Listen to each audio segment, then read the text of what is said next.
Chers amis, aujourd'hui, dans plusieurs villes d'Europe, des gens manifestent au nom de la liberté, vous n'êtes pas les seuls, à Belgrade, à Bucarest, à Vienne, à Belgrade, à Vienne, à Bucarest, les gens manifestent pour la liberté. Pourquoi? Ils savent qu'il y a plus de 20 ans, les effets néfastes des bombardements de l'OTAN. Rappelons-nous, au printemps 1999, l'armée la plus forte au monde a eu ce courage, entre guillemets, de bombarder un des pays les plus petits d'Europe. Ça a été pendant 3 mois, à 5000 mètres de hauteur, plus de 20 000 vols aériens qui ont déversé des bombes à uranium appauvri, qui ont détruit un pays entier, la Serbie. Au nom de quoi? Au nom de la domination américaine. Si on accepte de rester dans l'OTAN, on va être bombardé aussi, comme les Américains l'ont fait en Serbie il y a plus de 20 ans.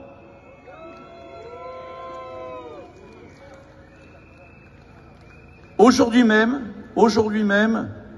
en Serbie, les gens manifestent, comme nous le manifestons depuis des mois, parce que leur président, qui à cet égard est à l'égal d'une autre, eh bien, au nom de l'Union européenne, s'est soumis.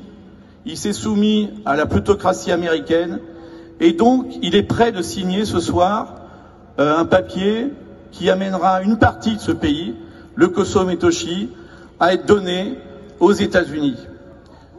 Je ne sais pas si vous imaginez. Si on veut empêcher que ça se passe chez nous, si on veut empêcher que d'ici quelques années, eh bien, comme le Kosovo Metochi pour la Serbie, la Bretagne ou les Pays de la Loire soient mis sous coupe réglée à un pays étranger, il faut qu'on se batte encore plus longtemps. Donc mes amis, il faut absolument vous rendre compte qu'on est un mouvement non seulement patriote, mais européen. Et européen, ça veut dire quoi aujourd'hui? Ça veut dire être fidèle aux valeurs européennes, de liberté, de fraternité et de paix entre les peuples.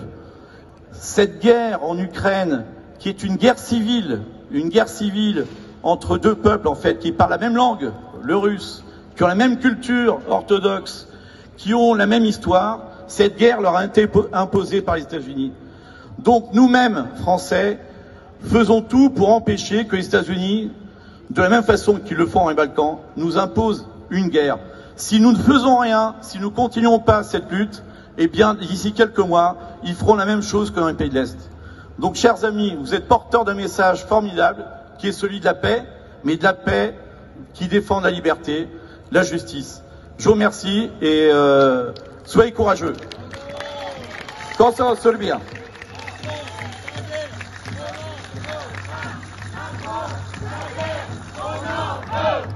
Macron, ta guerre, on n'en veut pas. Bravo à monsieur Alexis Troud et à tous ceux qui se battent pour la paix